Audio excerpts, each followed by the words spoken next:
اعوذ باللہ من الشیطان الرجیم بسم اللہ الرحمن الرحیم السلام علیکم ورحمۃ اللہ وبرکاتہ۔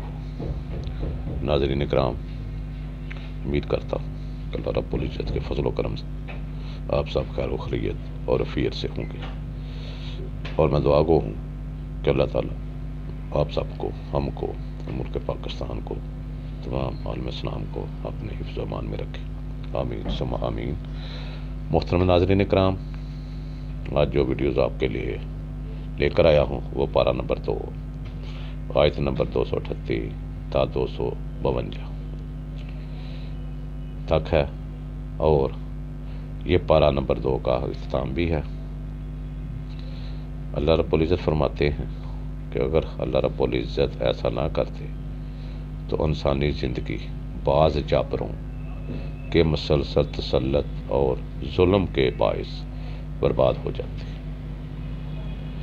یہ کون لوگ ہیں؟ ان کے بارے میں بھی اللہ رب العزت نے قرآن مجید میں فرمایا، وہ بھی آپ کو میں بتاؤں گا جب اس طرف آؤں گا، جب اس آیت پہ آؤں گا تو آپ کو واضح بتا دوں گا۔ تو محترم ناظرین اکرام، جو نئے آنے والے ہیں، میری ان سے گزارش ہے کہ اس چینل کو سبسکرائب ضرور کر لیں اور ساتھ گھنٹی کو بھی دبا دیں، تاکہ ہر آنے والی ویڈیوز تسلسل کے ساتھ آیت وائز آپ تک پہنچتی جائے اور آپ اسے استفادہ حاصل کر سکیں۔ اور میں اس ویڈیو میں نہیں کہوں گا کہ آپ اس کو شیئر بھی کریں، بہت بار کہہ چکا ہوں، آپ کو معلوم بھی ہے، صدقہ جاریہ ہے۔ تو یہی میں کہوں گا کہ آپ اس کو غور سے شروع سے آخر تک ضرور سنا کریں۔ اس میں بہت زیادہ اللہ تعالیٰ کی حکمت ہے، اللہ تعالیٰ کی رحمتیں ہیں، اللہ تعالیٰ کے احکامات ہیں جو اللہ رب العزت نے ہمیں دیے ہیں، ہمارے لیے ہیں۔ یہ قرآن مجید ایک ضابطہ حیات ہے ہماری زندگی کے۔ جو بھی قوانین ہیں، جو بھی مشکلات ہیں، جو کچھ بھی ہیں، وہ سب آپ کو بتا رہا ہوں، وہ اسی قرآن مجید میں ہیں۔ اسی لیے میری گزارش ہے کہ اس کو شروع سے لے کر آخر تک ضرور سنا کریں، اس میں کوتاہی نہ کیا کریں، اور بہت بہت اعلیٰ اور اچھی چیزیں آپ کو سننے میں ملیں گی۔ تو میں امید کرتا ہوں کہ اللہ رب العزت کے صدقے سے اللہ رب العزت آپ کو اس کو شروع سے آخر تک سننے کی توفیق عطا فرمائے، اور اس پر عمل کرنے کی بھی توفیق عطا فرمائے، آمین ثم آمین۔ تو ہم اپنے اصل مقصد کی طرف آتے ہیں، جو آیت نمبر 238 سے لے کر 252 تک کا ترجمہ ہے۔ ناظرین کرام، وہ ہم شروع کرتے ہیں۔ تو آئیے ہم قرآن مجید فرقان حمید کو کھولتے ہیں۔ اعوذ باللہ من الشیطان الرجیم بسم اللہ الرحمن الرحیم۔ ناظرین کرام، اللہ تعالیٰ فرماتے ہیں آیت نمبر 238 میں، سب نمازوں کی حفاظت کیا کرو، اور بالخصوص درمیانی نماز کی، اور اللہ کے حضور سراپا ادب و نیاز بن کر قائم کیا کرو۔ 48 میں فرماتے ہیں، پھر اگر تم حالت خوف میں ہو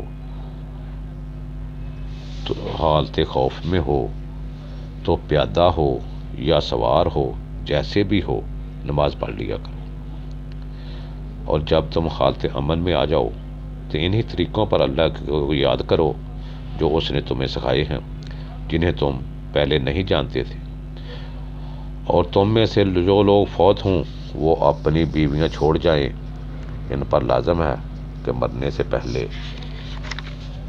اپنی بیویوں کے لیے 1 سال کا خرچہ دینے اور اپنے گھر سے نکالے جانے کی وصیت کر جائیں، اور اگر وہ خود اپنی مرضی سے نکل جائیں تو دستور کے مطابق جو کچھ بھی وہ حق میں کریں، تم پر اس معاملے میں کوئی گناہ نہیں، اور اللہ بڑا غالب، بڑی حکمت والا ہے۔ اور طلاق یافتہ عورتوں کو بھی مناسب طریقے سے خرچہ دیا جائے، یہ پرہیزگاروں پر واجب ہے۔ اسی طرح اللہ تمہارے لیے اپنے احکام واضح فرماتا ہے تاکہ تم سمجھ سکو۔ اے حبیب صلی اللہ علیہ وسلم، کہ آپ نے ان لوگوں کو نہیں دیکھا جو موت کے ڈر سے اپنے گھروں سے نکل گئے حالانکہ وہ ہزاروں کی تعداد میں تھے۔ تو اللہ نے انہیں حکم دیا مر جاؤ، سو وہ مر گئے۔ پھر انہیں زندہ فرما دیا۔ بے شک اللہ لوگوں پر فضل فرمانے والا ہے، مگر اکثر لوگ اس کا شکر ادا نہیں کرتے۔ اے مسلمانوں، اللہ کی راہ میں قیام، امن اور تکریم انسانیت کے تحفظ کے لیے جنگ کرو، اور جان لو کہ اللہ خوب سننے والا، جاننے والا ہے۔ کون ہے جو اللہ کو قرض حسنہ دے، پھر اس کے لیے اسے کئی گنا بڑھا دے گا، اور اللہ ہی تمہارے رزق میں تنگی اور کشادگی کرتا ہے، اور تم اسی کی طرف لوٹائے جاؤ گے۔ اے حبیب صلی اللہ علیہ وسلم، کیا آپ نے بنی اسرائیل کے اس گروہ کو نہیں دیکھا جو موسیٰ علیہ السلام کے بعد ہوا، جب انہوں نے اپنے پیغمبر سے کہا کہ ہمارے لیے ایک بادشاہ مقرر کر دے تاکہ ہم اس کی قیادت میں اللہ کی راہ میں جنگ کریں؟ نبی نے ان سے فرمایا، کہیں ایسا نہ ہو کہ تم پر قتال فرض کر دیا جائے تو تم قتال ہی نہ کرو۔ وہ کہنے لگے، ہمیں کیا ہوا ہے کہ ہم اللہ کی راہ میں جنگ نہ کریں، حالانکہ ہمیں اپنے گھروں سے اولاد سے جدا کر دیا گیا ہے۔ سو جب ان پر ظلم و جارحیت کے خلاف قتال فرض کر دیا گیا تو ان میں سے چند ایک کے سوا سا پھر گئے، اور اللہ ظالموں کو خوب جاننے والا ہے۔ اور ان سے ان کے نبی نے فرمایا، بے شک اللہ نے تمہارے لیے طالوت کو بادشاہ مقرر فرمایا ہے۔ تو کہنے لگے، اسے ہم پر حکمرانی کیسے مل گئی، حالانکہ ہم اس سے حکومت کرنے سے زیادہ حقدار ہیں، اسے تو دولت کی فراوانی بھی نہیں دی گئی۔ نبی نے فرمایا، بے شک اللہ نے اسے تم پر منتخب کر لیا ہے، اور اسے علم اور جسم میں زیادہ کشادگی عطا فرما دی ہے، اور اللہ اپنی سلطنت کی امانت جسے چاہتا ہے عطا فرماتا ہے، اور اللہ بڑی وسعت والا، خوب جاننے والا ہے۔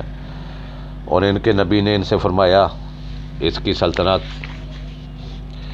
کے من جانب اللہ ہونے کی نشانی یہ ہے کہ تمہارے پاس ایک صندوق آئے گا، اس میں تمہارے رب کی طرف سے سکون قلب کا سامان ہوگا، اور جو کچھ آل موسیٰ اور آل ہارون کے چھوڑے ہوئے تبرکات ہوں گے اسے فرشتوں نے اٹھایا ہوگا۔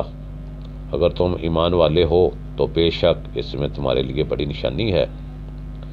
پھر جب طالوت اپنے لشکر کو لے کر شہر سے نکلا تو اس نے کہا، بے شک اللہ تمہیں یہ نہر کے ذریعے آزمانے والا ہے، پس جس نے اس میں سے پانی پیا سو وہ میرے ساتھیوں میں سے نہیں ہوگا، اور جو اس کو نہیں پیے گا پس وہ ہی میری جماعت سے ہوگا، مگر جو شخص اپنے ہاتھ سے صرف ایک چلو کی حد تک پانی پی لے، اس پر کوئی جرا نہیں، اس پر کوئی حرج نہیں۔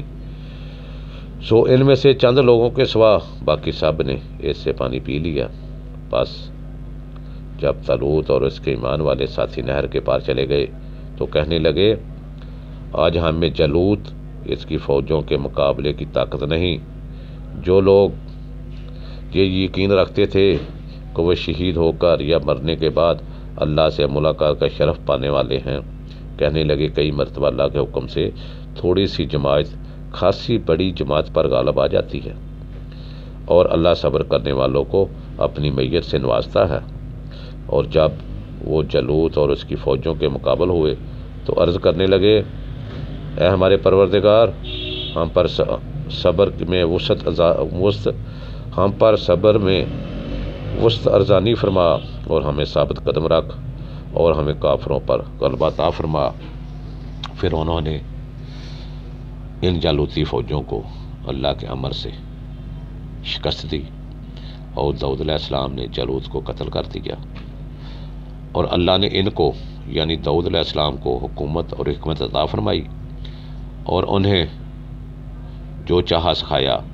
اور اگر اللہ ظلم و جور روا رکھنے والے امن دشمن لوگوں کے ایک گروہ کو تقریم انسانیت اور امن کا تحفظ کرنے والے دوسرے گروہ کے ذریعے نہ ہٹاتا تو زمین پر انسانی زندگی بعض جابروں کے مسلسل تسلط اور ظلم کے باعث برباد ہو جاتی، اور اللہ تمام جہانوں پر بڑا فضل فرمانے والا ہے، اور اللہ کی آیتیں ہیں، آمین ہے، اے حبیب صلی اللہ علیہ وسلم آپ پر سچائی کے ساتھ پڑھتے ہیں، اور بے شک آپ اللہ کے رسول ہیں۔ تو ناظرین کرام، آیت نمبر 251 میں اللہ تعالیٰ فرماتے ہیں کہ کن جابروں کے مسلسل تسلط سے انسانی زندگی برباد ہو جانی تھی۔ وہ جابر اللہ تعالیٰ فرماتے ہیں کہ یعنی داؤد علیہ السلام کو حکمت عطا فرمائی اور پاس جو چاہا سکھایا، اور اگر اللہ ظلم و جور، جو ظلم زیادتیاں فساد روا رکھنے والے امن دشمن شخص تھے، ان کے گروہ کو تکریم انسانیت اور امن کا تحفظ کرنے والے دوسرے گروہ کے ذریعے نہ ہٹاتا رہتا، تو زمین پر انسانی زندگی بعد جابروں کے مسلسل تسلط اور ظلم کے باعث برباد ہو جاتی، مگر اللہ تمام جہانوں پر بڑا فضل فرمانے والا ہے۔